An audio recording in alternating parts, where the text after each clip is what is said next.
झोली हलाई गीत समलाई अगली पकड़न दुनिया बताइए लागे सयारी लागे सयारी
एक माँ की बद्दुआ टाली नहीं जाती।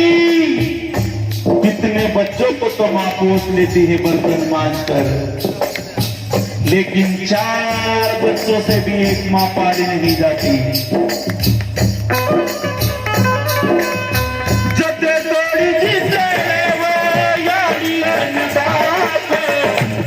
सी तरह की लाके कोई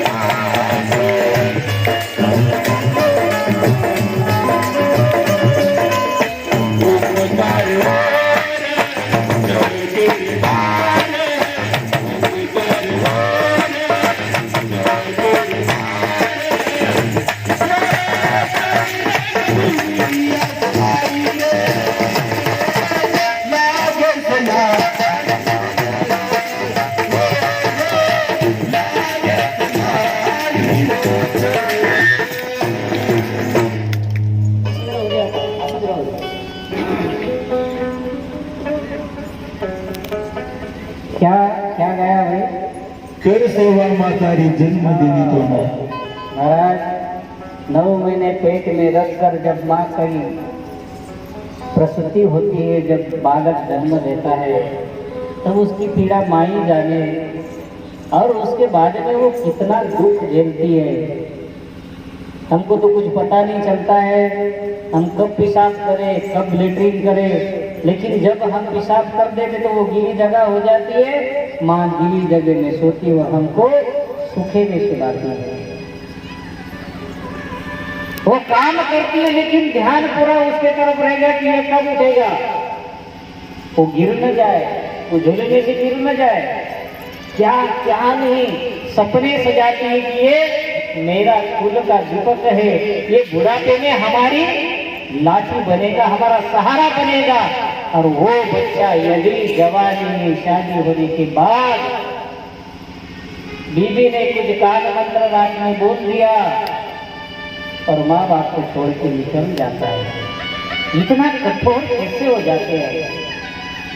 इसलिए हमने हमारे बच्चों को संस्कार देने चाहिए। फिर हम बहू को दोष देते कि ये आई और मेरा बच्चा निकल गया है। हमने हमारे बच्चों को वो संस्कार देना चाहिए कि घर में आई हुई बहू को बोलना चाहिए कि तेरे को क्या चाहिए मुझे बोल, लेकिन मेरे माँ बाप को छोड़ने की बात नहीं करना। हम हमारे बच्चों को संस्कार देने चाहिए। हम दूसरे के बेटी पर क्यों थोपे? हमारे संस्कार ऐसे होना चाहिए कि वो कितना भी बोले लेकिन हमारा बच्चा बदलना नहीं चाहिए। ये संस्कार हमने देना है। और मैं निवेदन करूं कि जिनके भी घर में बेटियां हैं उस माँ को अक्षर करके बोलूंगा कि तूने तेरी बेटी को ऐसे संस्कार देना चाहिए कि बेटा शादी होने के बाद में तू एक नहीं 2 परिवार की लाज है, 2 परिवार की स्वाभिमान है। तूने ऐसे जीना है, तेरे घर को तुझे स्वर्ग बनाना है या नरक बनाना है, तेरी जिम्मेदारी। जो भी कुछ तेरी गलती होती है, तेरे सासू जो भी बोलेंगे वो स्वीकार कर हमारे पास आएगी 4 दिन 8 दिन महीना भर रहेंगी, जाना तुझे वही है। इसलिए हमारे बेटे को ऐसे संस्कार देना है कि वो घर में जाए, सामने वालों को ऐसा नहीं लगे कि मेरे घर में बहू आई, उनको लगे कि मेरे घर में लक्ष्मी आई, मेरे घर में बहू नहीं मेरी बेटी आई। ये हमने संस्कार देने।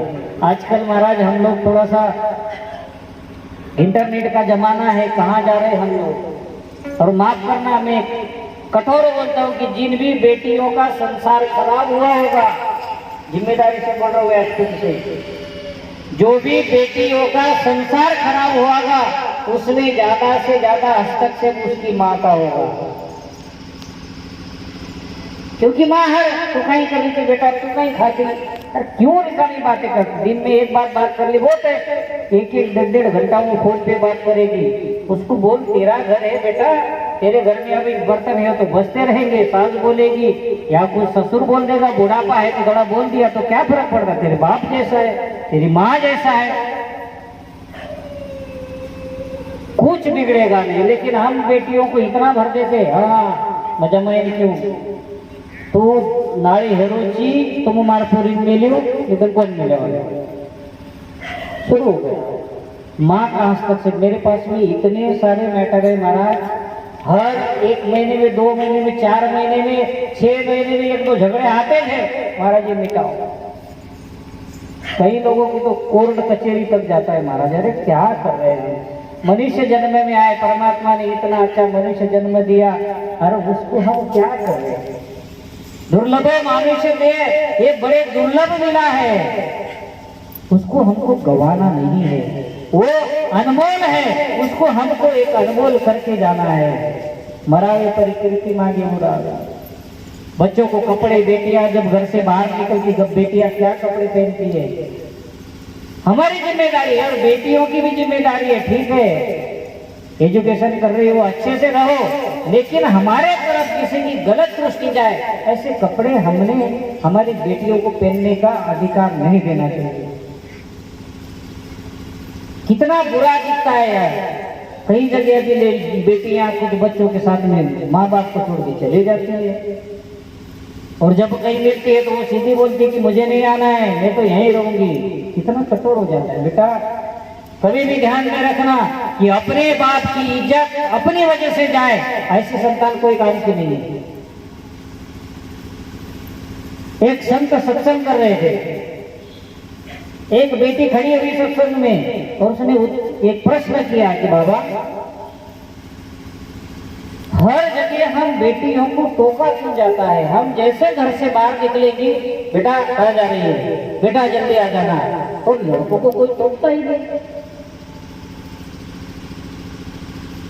संत बोले कि बेटा बात तो तेरी सच है, बात क्यों ये सब बातें बेटियों को, माँ हो या बाप हो या पुरुष क्यों टोकते रहते। तरुण बेटी जब घर में तरुण होगी तो उसको हर जगह देखा जाता है, कहाँ जा रही, किसके पास बैठ रही, क्यों गई। उस बेटी को एक संत ने उत्तर दिया कि बेटा जैसे एक दुकान वाला है, उसकी दुकान में लोखंड वगैरह बेचता है, तो लोखंड आसारी हो, इंगल हो, वो रोड पे रहते हैं, उसके दुकान में रखता है क्या, वो बहुत कम लोग एक ही दुकान में रखते हैं, बाकी अक्सर करके दुकान के बाहर ही रहता है। पानी आए, बारिश हो या फिर धूप हो, उसको कोई चिंता नहीं होती। लेकिन एक सोने का व्यापारी है, वो यदि हीरा बेचता है या अच्छा भारी वाला मोती बेचता है, तो वो एक छोटी सी डब्बी होती है, और डिब्बी में मखमल का कपड़ा होता है, मखमल के कपड़े में वो हीरा होता है, और वो उसका कांच का शोकेस रहता है, उसमें रखा जाता है। क्यों? वो हीरा इतना अनमोल होता है कि वो हीरे पर जरा सा भी यदि क्रैचेस आ गया, वो हीरा जरा सा भी ये हो गया तो उसकी कीमत 0 हो जाती है। और वो बारिश आए, पानी आए, धूप आए, लोखंड का कुछ बिगड़ता नहीं। ऐसे बेटा बेटी हमारे लिए हीरा है, उस पर जरा सा भी कोई दाग लग गया तो उसका जीवन खराब हो सकता है। इसलिए लड़कियों को बार बार डांटा जाता है, बार बार समझाया जाता है। और जो लड़के हैं ना, उनकी बदनामी हो गई, कुछ हो गया तो उनके बारे में ज्यादा सोचना नहीं है आदमी। इसलिए लोखंड की कीमत उतनी नहीं होती है, उससे 1000 गुना तो हीरे की कीमत होती है। तो बेटा तू हमारे लिए हीरा है, उस हीरे पर किसी का बोझ न लगे, इसके लिए बेटा तुझे टोका जाता है। ये बात हमने बेटे को समझाना चाहिए।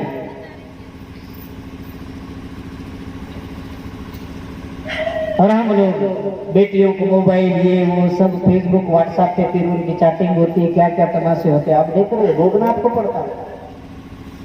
इसलिए हमारी बेटी हो या बेटा हो, हमारा बेटा है तो उसको एक संदेश दीजिए कि बेटा घर से बाहर जब भी निकले, गली में हो, गांव में हो, सिटी में कोई लड़की जा रही है, अपनी बहन समझ के उसकी तरफ देख। यदि उसको कोई छेड़ रहा है तो जा और 2 कान में लगा। किसी की भी लड़की हो, ये संस्कार हमें देना चाहिए हमारे बेटे को और हमारी बेटी को। बेटा जो भी लड़का उसको भाई समझ के उसके साथ संबंध रखना, जो गलत दोस्ती रखे ऐसे लोगों के साथ हमने रिश्ता नहीं रखना चाहिए। जिम्मेदारी माँ की है, बेटी कहाँ जा रही है, उसको क्या कर रहे हैं, ये हमारी जिम्मेदारी बच्चों को संस्कार देना। फिर भाग जाते हैं बच्चे, फिर रोते, इसका जवाबदार हम है। बेटियों को कितना फैसिलिटी देना ये हमारी जिम्मेदारी है। ठीक है, एडवांस हो गए, ऑनलाइन है, अभी तो सब तमाशा हो गया। छोटे छोटे बच्चों को मोबाइल का सब तमाशा लग गया। हमारा जो ऑनलाइन उसका क्लास चलता है वो गेम देखते रहता है। इसलिए हमारी बेटी हो या हमारा बेटा हो, उसको ऐसे संस्कार दीजिए, ऐसे संस्कार देकर उसको ऐसा बढ़िया पौधा बनाकर उसमें अच्छे से फूल खिले, संस्कार के, प्रेम के, सद्गुण के, विवेक के, सद्विचार के, आचार के, ताकि गली में जब निकले तो उसको लगे कि अरे ये लड़का या ये लड़की जिजाबराव की है। उसका याद है करके उसका नाम बोला, नहीं तो बोलेंगे हमारा जिजाबराव का नाम है। हमारे विष्णु भाई भी आगे देखो, नए डोंगे, हमारे लोहिया वाले भी देखे, पटना वाले भी होंगे शायद, कहाँ से है। सबके लिए धन्यवाद के लिए ताली बजा दो भाई, कहाँ से आए। प्रेम है कि अपनो महाराज आरो से चालो सत्संग संग, आपका प्यार ये हमारे लिए बहुत बड़ा प्रोत्साहन देता है महाराज। इसलिए परमात्मा की शरण आवश्यक है, और हम जब परमात्मा की शरण में चले जाएंगे वो सब पापों से हमें मुक्त कर देगा। हमको लगता है ना कि अरे हमने तो बहुत खाया पिया, बहुत पाप कपट किए, अब बुढ़ापे में क्या भगवान का भजन करेंगे, छोड़ दो, रात गई बात गई। भगवान ने कहा तुम मेरी शरण में आ जा, मैं तुझे सारे पापों से मुक्त कर दूंगा। वो परमात्मा इतना बड़ा दयालु है महाराज, कोई विचार नहीं करना, जब जागे तब सवेरा।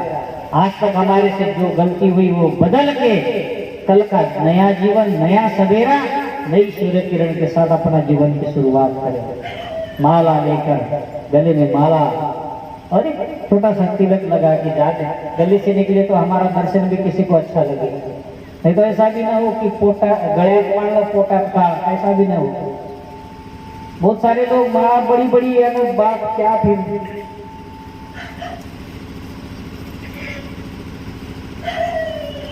इसलिए क्या लेके आया बंदे क्या लेके जाएगा। 2 दिन का जिंदगी का मेला है महाराज, एक अच्छा काम करते चले जाओ तो याद रहेगा, नहीं तो आचो मरगो गली में गोबा टकर तो भूल हो, कुछ नहीं आया हाथ में। एक ऐसा जीवन की मजा आता है। कबीरा जब हम पैदा हुए जगह से हम रोए, ऐसी करनी कर चलो हम हंसे जगह। जब बच्चा पैदा होता है तो वो रोता है, लेकिन पूरा परिवार खुशी मनाता है कि मेरे घर लड़का हुआ, मेरे घर लड़का हुआ, रोता है। तो कबीर जी ने कहा कि भले हम जब में सब रोए, लेकिन हम ऐसी कर्म करें कि हम जाए हमारी डोली, लेकिन लोगों के हाथ में ऐसे हो कि हमारा एक दोस्त, हमारा एक बाबा, हमारी एक माँ, हमारी एक बहन, हमको छोड़ के चल बस। तो ये जीवन बड़ा अनमोल है। त्वमेव शरणं गच्छ सर्वभावेन भारत, तत्प्रसादात् परम शांति न चरेण अधिगच्छति। कि परमात्मा की शरण में जाने से शांति प्राप्त होती है। जैसे अभी हम सत्संग में यानी भगवान की शरण में बैठे, दिमाग में शांति है, कोई टेंशन नहीं। कुछ लोग होंगे कि सुबह ये करना है वो करना है, लेकिन बाकी शांति से तुम्हारा चेहरा मेरे को बता रहा है तुम नहीं चाहते कि सत्संग बंद हो, क्योंकि हम तुम्हारा चेहरा पढ़ लेते हैं। वो देखो कैसी बेचारी एकदम मुंह लगा के देख रही है, सुन रही है, इधर बाबा लोग। क्योंकि ये सत्संग आत्मा का भोजन है, हमारा ध्यान आत्मा का भोजन है। तो आत्मा को जब ये अच्छी चीज मिलेगी तो वो तो प्रसन्न होगी। और मन हमारा महाराज करते दम चालू करो तो कहीं मालूमात बैठ गए जाता उठ तो भी को ना। कुछ लोग घर से सुन रहे होंगे, हाँ राते नहीं मार खूब इच्छा है कि सत्संग में पण कहीं करूं मार गोड़ो है तो दुख है। आप जवानी जो तमाशा की दो वो तार बाप भरी वो तो दुखेंगे, उसका गलत काम उपयोग करेंगे तो दुखेगा। फिर वही बात कबीरा पूर्व पाप से हरिचर्चा न सुहाए। ये पूर्व जन्म के पाप है जो हमको ऐसे सत्संग में आने नहीं देते, क्योंकि वो पाप है ना, और हम पुण्य करेंगे तो वो पाप कटेगा। इसलिए हमने हमारा जीवन जीने का जो तरीका गलत है वो बदल के हम एक अच्छा सा जीवन जीने की शुरुआत करनी चाहिए। जिंदगी ये किराए का घर है, एक न एक दिन बदलना पड़ेगा। ढेर मिट्टी का हर आदमी है, बाद मरने के होता यही है। या तो तुरबते बनेगी जमीन पर या चिताओं में जलना पड़ेगा। हर आदमी मिट्टी का ढेर है। जन्मा तब हमारा वजन कितना होता है? 1.5 किलो, 2 किलो, 2.5 किलो, बरोबर। और मरने के बाद जब हमको जलाया जाता है तो हमारी राख कितनी बनती है? कितने किलो की बनती होंगी? हाँ, अभी तुम ऐसे बोल रहे जैसे तुमको कुछ मालूम नहीं। अरे वही ना 1.5-2 किलो की तो राख ही बनती है ना अपनी। और होता क्या है? फिर अहंकार की बात कही दी। आखिर में हमारा राख ही बनना है, राख ही होना है, तो फिर हम अच्छे से प्यार से जीवन जी लेना भाई। इसलिए मैं निवेदन करूंगा कि हम लोग परमात्मा की शरण जाए। त्वमेव शरणं गच्छ सर्वभावेन भारत। हे भगवान, अर्जुन कहते अर्जुन को कि तू मेरी शरण में आ जा, मैं तुझे शांति प्रदान करूंगा, मैं तुझे पाप से मुक्त कर दूंगा, सिर्फ तू मेरी शरण में आ जा। मतलब हम रोज सुबह जाए, एक आधी अगरबत्ती जला के आ जाए और दिन भर इसका गला काट, उसका रिकामी बातें, तो भगवान शांति नहीं देने वाला। हमारा जीवन सुबह से लेकर शाम तक वो पवित्र हो। किसी के बारे में हम बुरा न सोचे, किसी का बुरा न करे। किसी का बुरा होता हो तो हम वहां बीच में खड़ा रहे, है को बुरा कर रहा है, थोड़ा टोक दो, जीवन का आनंद आ जाए। हमको याद करने के लिए मजबूर हो रहे लोग कि नहीं तो वो धर्मा भाई कसोटी है तो अपना अच्छे है। हाँ, तो इसलिए अभी 10 बज गए, 10:10 होने वाले हैं। कर दो बंद? हाँ, कर दो क्या बंद? अरे हाँ ना, कुछ तो बोलो। हाँ, चाले दो, चाले दो दक्षिणा दो। अभी आप ज्योति करूंगा तो फिर कोई दक्षिणा तो चाहिए ना भाई।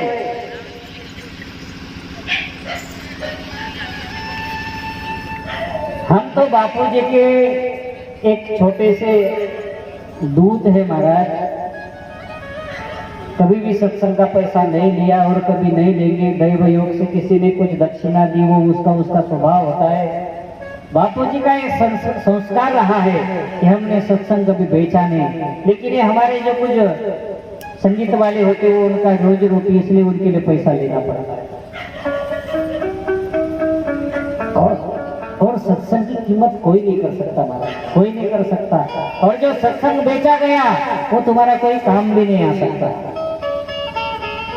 जो चीज बेचा गई उसका क्या कीमत लगाओगे। ये रुमाल मैंने दुकान में से खरीद के लाया, दुकान का मेरा कोई संबंध रह गया नहीं, लेकिन ये मेरा साईं है, ये बेंजो मास्टर, उसने मेरे को रुमाल दिया, मेरे दिल में रह गया, नहीं मेरे साईं ने दिया उसने, क्योंकि वो प्यार से दिया हुआ गिफ्ट है, प्यार से दिया हुआ एक सम्मान है। तो बेची हुई चीज की कोई कीमत नहीं होती महाराज। और आजकल हम लोगों में ना थोड़ा सा वो पैसे दे के बड़े बड़े सत्संग कीर्तनकार या कोई बड़े महाराज लेके आते हैं। मैं किसी पर टीका नहीं कर रहा हूँ, जिसका उसका जीवन है, कौन क्या कर रहा है, जिसकी उसकी मौज है। लेकिन हम लोग ऐसे लोगों को लाए जो हमारे अंदर संस्कार दे, संस्कार के बीज रोपण करें। फिर कुछ पैसे वाले लोगों की वजह से सब लोगों का देखने का नजर अपने में कुछ लोग अपने धर्म में रहकर दूसरे लोगों का टोपला उठा के भागते हैं। अपने हिंदू धर्म के लोग हिंदू धर्म को विरोध कर रहे हैं। कोई भगवान मत मानो के नहीं, भजो मत के नहीं, पूजो मत। अरे सेवालाल महाराज क्या बोलते हैं वो तुम्हारी खोपड़ी में पहले उतारो। सेवालाल बापू माँ जगदम्बा पे परम भक्त थे। यदि वो माँ देवी को नहीं माने तो वो बात थी, लेकिन वो खुद माँ के भक्त थे। पहले सेवालाल महाराज का अभ्यास करो। क्यों लोगों ने बेफजूल का ये, तुम तो नरक में जाओगे लेकिन दूसरे को क्यों निकलने रास्ता बता रहे हो। तुम क्या किसके धर्म में जाना है तुम्हारी मर्जी, हमको कोई लेना देना नहीं।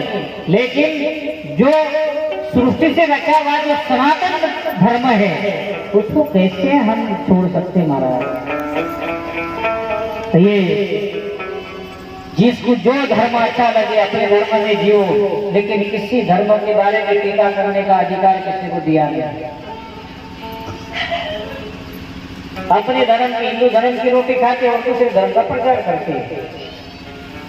ठीक है तुमको अच्छा लगे, लेकिन हिंदू धर्म के खिलाफ बात करने का तुमको अधिकार नहीं। यदि हिंदू धर्म का तुम अच्छा नहीं करते, हिंदू धर्म के बारे में अच्छा नहीं बोलते, तो बुरा बोलने का तुमको किसी ने अधिकार नहीं दिया। इसलिए जीवन में राम नाम रूपी धन की जरूरत है, और राम नाम ही हमको तार सकता है।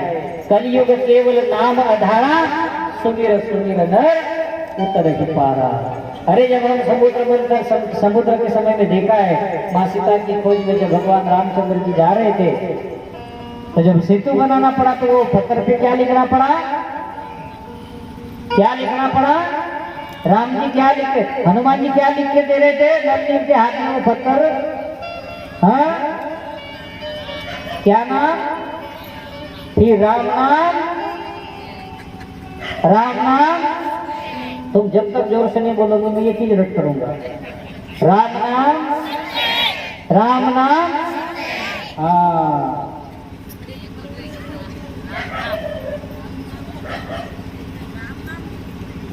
राम नाम के बगैर मुक्ति नहीं महाराज। और कलयुग में दो ही, नामा अमृत कथा अमृत, दो चीज ले लो जीवन में, बाकी कुछ करने की जरूरत नहीं।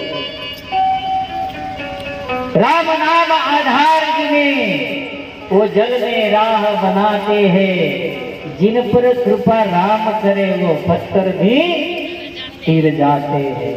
राम नाम आधार जिन्हें,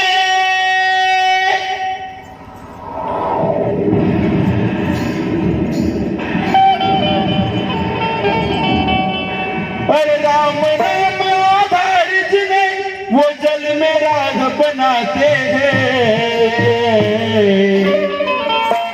अरे जिन पर कृपा राम करे वो पत्थर भी तिर जाते, जिन पर कृपा राम करे वो पत्थर भी तिर जाते।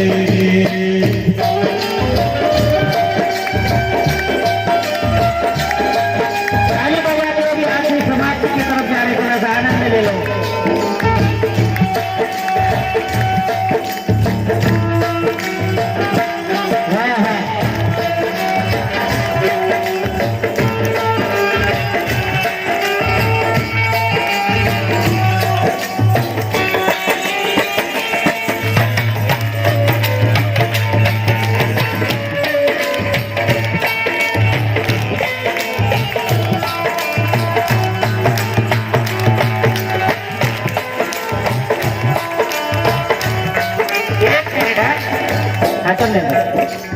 भगवान ने हाथ किस किस को दिया है, ऊपर हाथ करके बताएंगे बोला, हाथ किस किस को दिया है भगवान ने?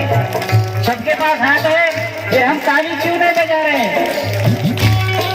अरे राम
जल में राह बनाते हैं, जिन पर कृपा राम करे वो पत्थर भी तर जाते हैं।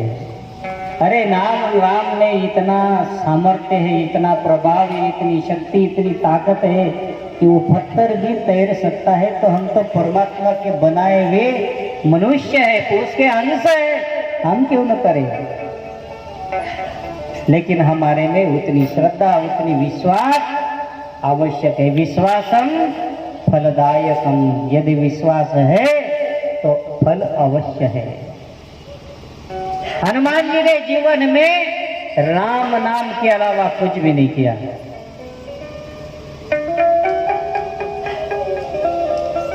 जब भी देखा वो एकांत में कर राम राम राम राम।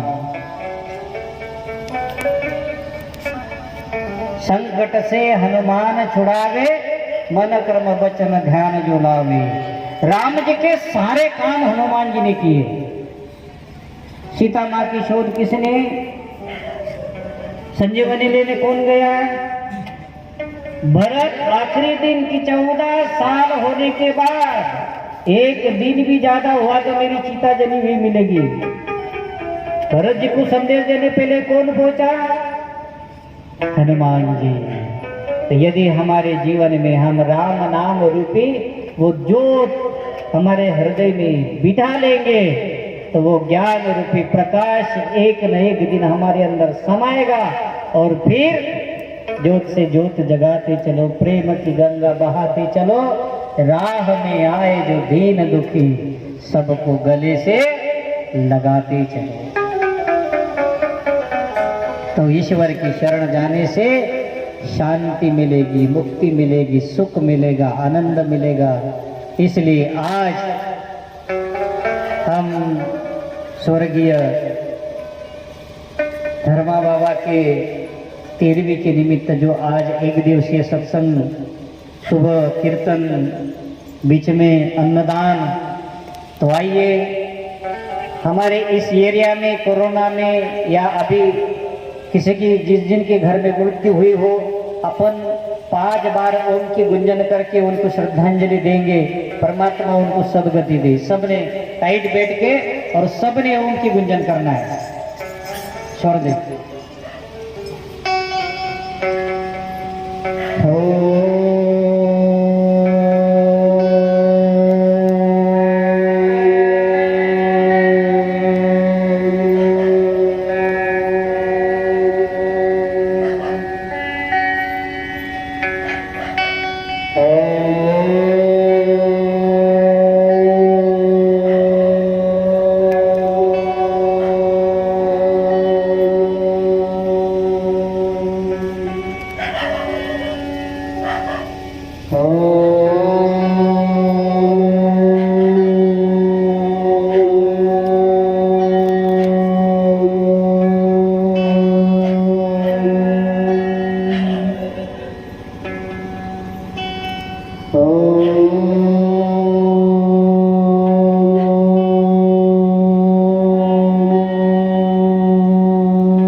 शांति शांति शांति।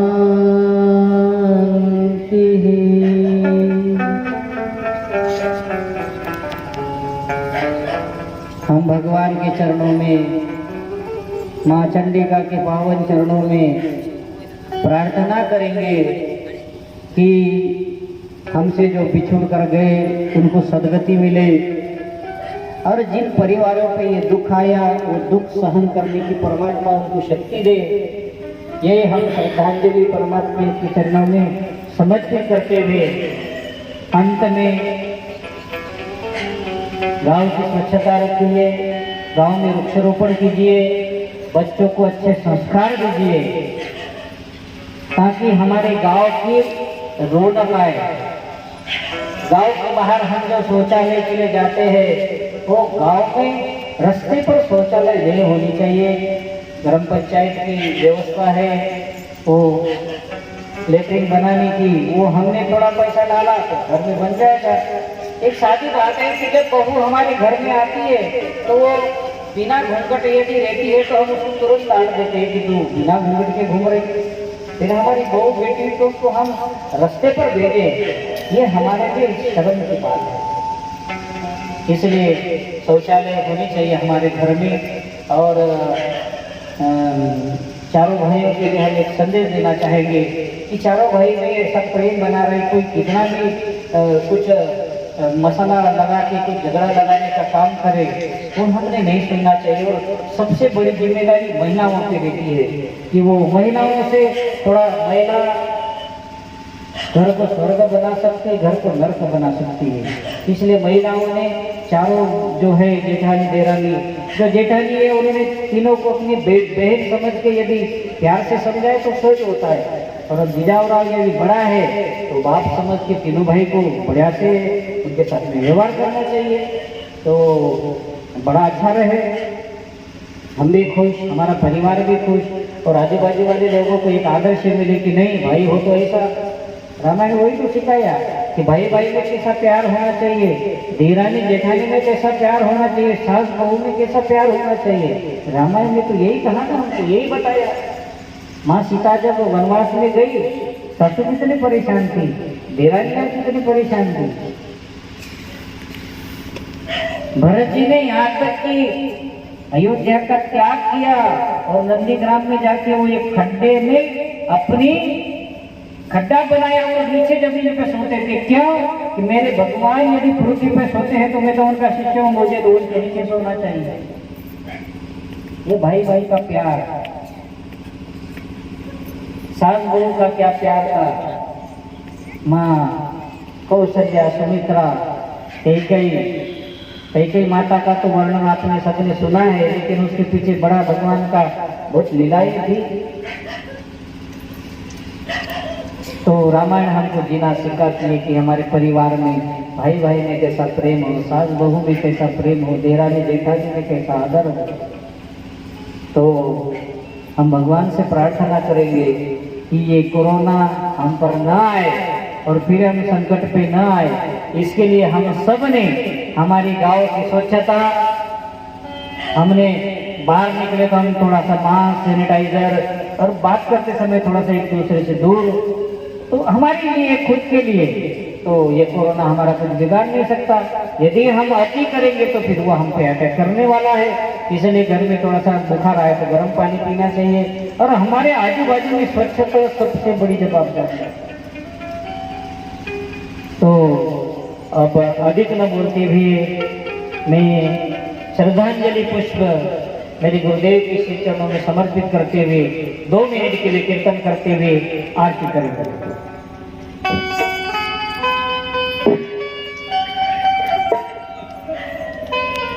तुझे गाना पड़ेगा।